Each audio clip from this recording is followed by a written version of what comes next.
Tá aqui, só tem o Windows 10 aqui instalado. A primeira coisa que tem que fazer é reduzir essa partição. Para reduzir essa partição, a gente pode usar o gerenciador de discos do Windows. Tá? Também tem o DiskPart, que é feito no próprio terminal. Tranquilo, posso usar também. Nós vamos usar o gerenciador de disco, é um pouco mais fácil. Gerenciador de discos. Aqui, ó, criar e formatar partições de disco rígido. Usando essa ferramenta nativa do Windows fica mais fácil, é mais confiável se reduzir a partição. Porque reduzir a partição é uma operação que pode demorar muito e pode ocorrer alguns erros. A gente só reduz quando realmente é necessário, como nesse caso. Então aqui eu tenho o meu gerenciador de disco. Tem os meus discos aqui, ó, que ele está falando as minhas partições, né? Aqui o meu disco, eu só tenho um disco no meu computador, 50 GB, e minhas partições, 1, 2, 3 partições. Esse aqui ele considera o disco que é o do CD-ROM. Então aqui eu tenho 3 partições. Uma coisa ruim dele é que ele não deixa visualmente fácil entender as partições. Então, por exemplo, aqui uma partição tem 100 MB. E essa aqui tem 50 GB. E essa 512 MB. Percebe que o tamanho do desenho dela não é proporcional ao tamanho da partição? Então é só cuidado para não se confundirem com isso. Que parece, eu vou pegar então essa partição aqui, vou deixar ela no meio. Você tem sempre que ver o tamanho dela, ó, 512 MB. 100 MB. E essa aqui é a minha que eu vou reduzir. Por que são 3 partições? Uma partição para recuperação, que o Windows tem. Outra partição é o do sistema EFI, que a gente vai ver mais para frente. Mas aqui que é o sistema de inicialização dele. E aqui é onde está o meu sistema operacional realmente instalado. Então aqui eu vou reduzir esse volume. Botão direito, diminuir o volume. Aí vai fazer o cálculo e vai perguntar quanto você quer diminuir. O meu HD só tem 50 GB, porque é só para exemplo. Se fosse de 1 TB, aí eu teria que pensar quanto eu deixaria para o Windows, quanto eu deixaria para o Linux. Quanto que precisa para instalar também para eles.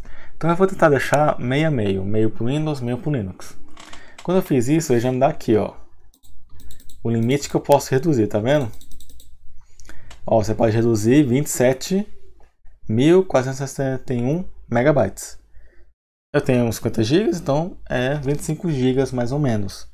Eu vou botar ele para reduzir até metade, ó. Deixar meio a meio para eles. E vou botar aqui diminuir. Aqui é o espaço eu tenho que digitar para diminuir a partição, tá? Não é o tamanho que ela vai ficar, não. Aqui fala o tamanho que ela fica logo em seguida. Então, explicando mais detalhadamente. Tamanho total da partição. Tamanho do espaço de disco disponível para poder diminuir. Por que ele põe o tamanho de disco disponível? Depende de quantos os seus arquivos foram ocupados lá dentro e qual é necessário para o Windows funcionar. Tá? Então tem que tomar esse cuidado. Aqui eu estou reduzindo para metade, que dá para funcionar, porque eu estou usando um HD de 50 GB, estou usando uma máquina virtual, é um pouco mais fácil de agir como exemplo. Na vida real tem que pensar certinho como é que você quer fazer. 1 TB, vai ser 400 GB para um, 600 para o outro. Depende do que o seu cliente quiser, depende do que você quiser com essa divisão. Tá? Aqui o tamanho espaço de diminuição disponível. Digita o espaço para diminuir. Eu botei 25.000 MB, ou seja, 25 GB mais ou menos. Tamanho total após a diminuição em megabytes. Tamanho total dessa partição que eu estou diminuindo, 25.565 MB. Então dá para o Windows funcionar. Então eu ponho aqui diminuir. Ele vai demorar um pouco para realizar a operação de diminuir. Pronto, diminuir. Ó. Então agora eu estou com 3 partições em uma que não está alocada. E posso deixar assim, não alocado. Porque agora que eu vou entrar com o meu Linux e instalar bem aqui nesse pedaçozinho, no não alocado, o meu Linux. Então eu liberei espaço para ele. Maravilha. Vou fechar aqui. Se você abrir este computador para você ver, ó, olha aqui, quase cheio, né? Ó, quase cheio, porque eu diminui bastante. Não é bom deixar o HD quase cheio para qualquer sistema operacional, ele tem que ter espaço para funcionar. Mas como eu estou usando só para máquina virtual, por exemplo, vou deixar assim. Ok. Primeiro passo, diminuir o HD. Segundo passo, eu vou dar boot pelo meu CD ou pelo pendrive do Windows. Na máquina virtual, como é que seria isso? Eu venho aqui em dispositivos, disco óptico, e iria escolher o meu Linux, ó. Deixa eu escolher aqui o meu Linux. Linux. Aqui, 19.2. Vou instalar ele. Aí eu botei ele no meu CD, ó, tá aqui, ó. Botei no CD, é como se tivesse enfiado o CD no meu computador ou tivesse plugado no meu pendrive. Vou reiniciar o meu computador. Eu vou fazer ele dar boot pelo CD. Como é que eu faço isso? Ou entrando na BIOS dele, ou entrando nas opções de boot. Na máquina virtual é o F12. Quando ele terminar a minha reinicialização aqui, eu vou pegar na máquina virtual, vou fazer ele dar boot pelo CD, para iniciar o CD, para iniciar a instalação pelo CD. Então, só esperar um pouquinho ele reiniciar aqui o meu computador. Caso quando é MBR, ó, no F12, eu posso dar boot para onde eu quiser. Aqui eu dou boot. Perdão, F12 eu posso escolher onde é que eu vou dar boot. Tá? Isso aqui é como se fosse simulando a BIOS mesmo, é mais simples do que o FI, né? Então eu vou dar boot aqui pelo CD. Aí ele pergunta, né? Aí eu tô dando boot pelo CD. Vem aqui em modo de compatibilidade. Pela questão do hardware, como eu falei. Questão do hardware do placa de vídeo, entre outros pontos. Ele vai carregar o arquivo. Ele espera ele ter esse carregamento.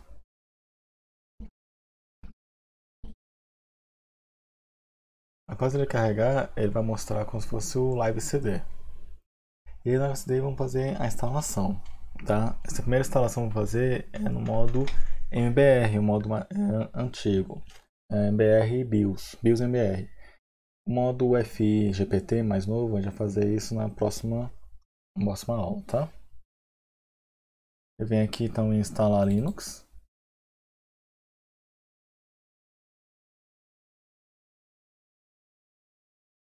Vai abrir o assistente de instalação do Linux, né? Eu escolho aqui português do Brasil.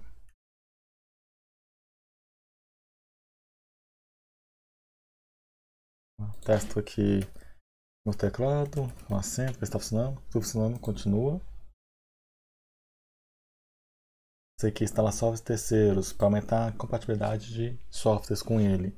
Pode marcar, deixa mais compatível ainda, só que ele vai usar proprietários. Então, se não se importar em usar softwares proprietários, gratuitos, não mais proprietários, que não são livres, você vai marcar a instalação.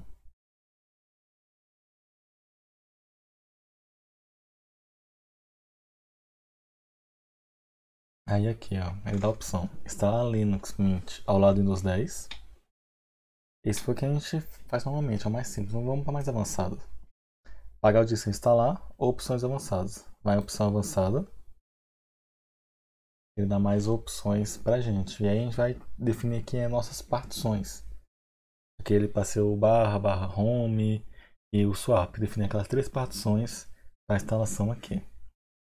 Então aqui, ó. E ele tem um espaço livre, tá vendo? Foi que eu liberei o espaço no Windows.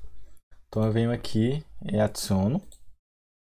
Aí ele pergunta quanto você quer adicionar para ele. Ó, o Linux, no mínimo, ele tem acho que precisar de uns 12 GB. Então eu vou fazer o seguinte. Para minha partição barra, vou botar 13 GB.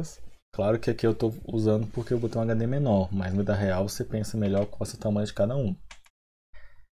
Ela, por natureza, vai ser lógica porque já tem 3 aqui, ó. 3 partições, né? T1, T2 e T3, que é do Windows, primárias. E as partições lógicas, como a gente já conversou, né? No sistema MBR, só pode ter 4 partições primárias. Como eu vou usar 3 partições para o Linux, eu teria todos 6 partições. Então acaba que eu vou ter que criar lógica mesmo, tá? Nesse espaço mesmo, nesse espaço vai ser colado com de cima, com essa aqui. Usar como sistema de arquivo Chorley, ST4, sistema de arquivos do Linux, mantém essa. Ponto de montagem, o barra. É aqui que o meu sistema vai ser instalado. Então eu dou OK. Então aqui eu estou falando para ele que o meu sistema operacional Linux, todos os seus programas, todas as suas bibliotecas, tudo que vai ser usado para o sistema funcionar, vai ser instalado no barra. Tá? Ele vai processar um pouquinho ainda aqui. Ó, o barra aqui. Sobrou um pouquinho mais. Eu vou pegar, vou adicionar outro. Agora eu vou criar a swap. A swap geralmente é o dobro da RAM. Tá? Então eu vou deixar aqui, eu botei 3, né? Vou deixar aqui 6.000 para swap. E usar como, muda aqui, área de troca swap. Tem que ter essa partição para o sistema não travar quando a RAM estiver cheia. E aí ele é especial, tá? Ele ocupa uma forma especial no seu HD. Aí o sistema vai gerenciar ele, a gente nem se preocupa. E por último, deixa eu só carregar aqui. Por último, a partição, vou usar ela total. Vai ser a minha barra home. Que vai ficar todos os arquivos usuários do sistema. Ok. Então, sabendo que são partições diferentes. O Windows, até o momento dessa gravação não suporta a instalação do Windows em partições lógicas. O Linux sim. Então ele tem esse suporte, tá? Então no final o que nós vamos ter aqui, ó. Barra .dir barra SDA5 ST4 vai ser ponto de montagem a minha barra, que é onde vai ser instalado no meu sistema. Vai ter essa partição que vai ser minha swap. E essa vai ser minha barra home, onde ficar meus arquivos. Aqui você viu que deu problema, né? Porque tá tendo. Botei mais pro sistema do que para os meus arquivos pessoais. Geralmente você põe mais para os arquivos pessoais. Nós vamos deixar assim só para título vocês saberem a divisão. Mas na hora de pensar, pensa o seguinte: o que ocupa mais espaço no HD do meu usuário? Os arquivos dele, os vídeos dele, os arquivos pesados que ele tem ou do sistema. Então ele faz essa ponderação. Tá? O ideal é que se ele fosse o contrário, esses dois. Mas que eu defini, eu posso mudar? Posso. Posso clicar aqui em alterar. E vamos botar aqui barra home. Isso aqui, vamos alterar. E botar ela como barra. Tá vendo? Eu posso alterar também qual vai ser o ponto de montagem. Aí a minha partição barra vai ser montada nessa partição de 7 GB. A minha partição barra home vai ser montada nessa partição SDA5 com 13 GB. E a swap nessa partição. Pronto, resolvi o problema que eu tinha antes. É bem tranquilo, porque ele não aplicou ainda. Quando eu clicar em instalar agora, ele aplica. Então, retomando. Na partição barra vai ser instalado o meu sistema operacional, o Linux Mint. Na partição barra home vai ser instalado vai ser armazenar os arquivos do meu usuário, pasta documentos, pasta vídeos, pasta músicas, área de trabalho de cada usuário do meu sistema. E a swap vai ser usada em memória virtual. A área de troca, quando a memória RAM estiver cheia, vou usar para ficar trocando informações com a memória RAM, para não travar o computador. Tá? Se por acaso eu perder a minha pasta barra, essa partição aqui, por um motivo foi danificada, seja físico, seja lógico, os arquivos usuários estão salvos aqui. Se por acaso só os arquivos usuários for corrompido, o sistema está salvo aqui. Se eu quiser instalar um novo sistema, é só eu instalar ele na partição, nessa partição aqui, ó, onde está a barra. Instala o novo sistema aqui no outro Linux, seção Mint, Ubuntu, por exemplo, ou Debian, ou CentOS, e mantenho a partição barra home dos arquivos usuário aqui. Então eu atualizo meu sistema, mudo ele completamente e os arquivos usuários são mantidos. Tá? Isso na situação de cada um. Então, recapitulando. O barra vai instalar os arquivos do sistema operacional. Barra home, onde estão os arquivos pessoais do usuário. E swap, área de troca. O que falta aqui? Definir isso aqui, ó. Dispositivo no qual instalar um carregador de inicialização, ou seja, o gerenciador de boot.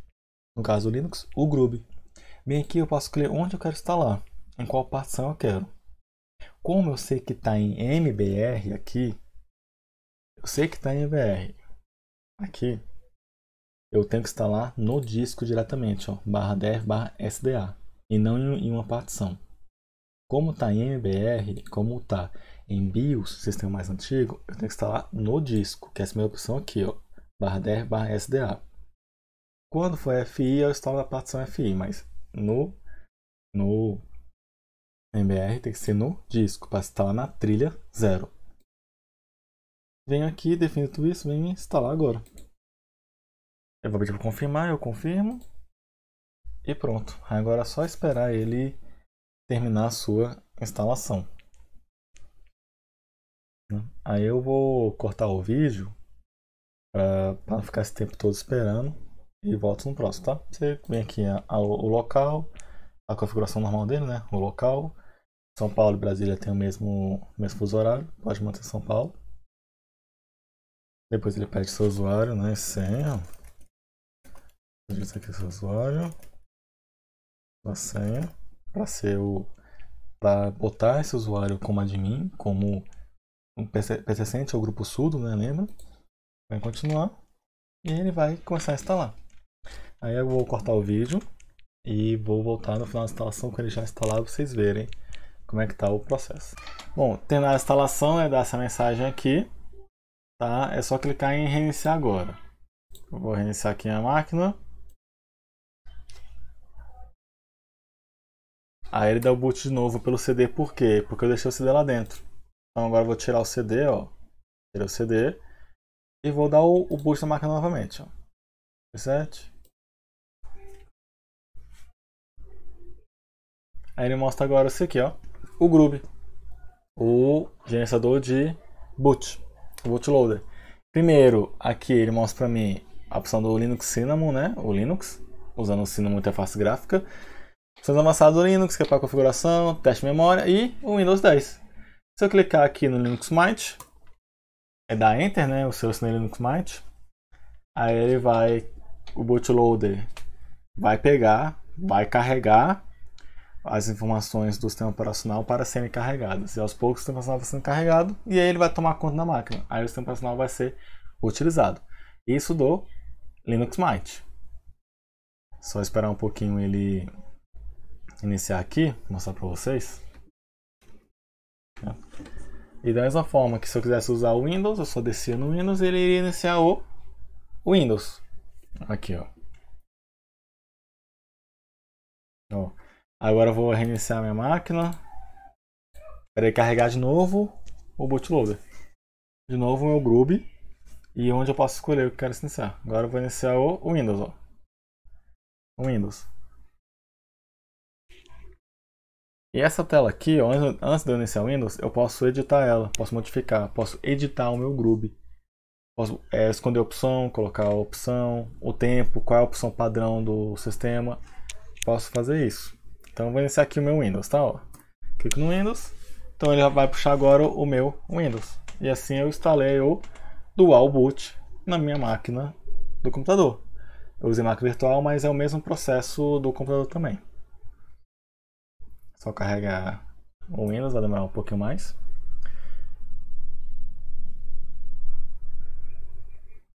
E se tivesse o Windows 7, o Windows 8 aqui instalado, também ele ia aparecer ali, um embaixo do outro. Então é para isso que serve o Groovy do Linux, né? O bootloader. Vai escolher em qual situação vai ser dado o boot. Então, novamente, vamos recapitulando aqui. Quando eu ligo o computador, starto o processo de inicialização, pega a BIOS, tem um código lá dentro, o código executado.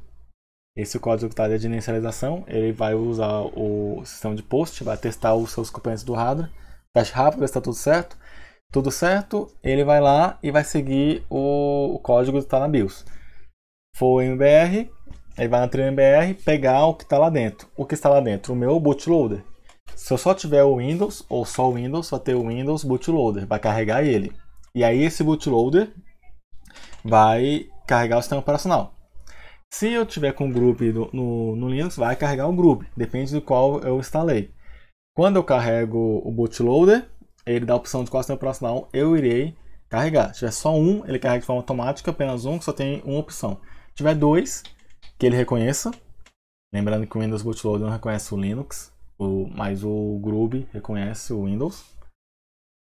Ele vai dar para mim a opção de qual eu quero carregar. Quando dá um Enter, ele vai lá onde está a partição que está instalada no sistema operacional, vai carregar ele em memória para ser executado pelo processador. Aqui, ó, agora estou usando o Windows. Então é isso que a gente faz uma instalação do boot. Até mais, gente.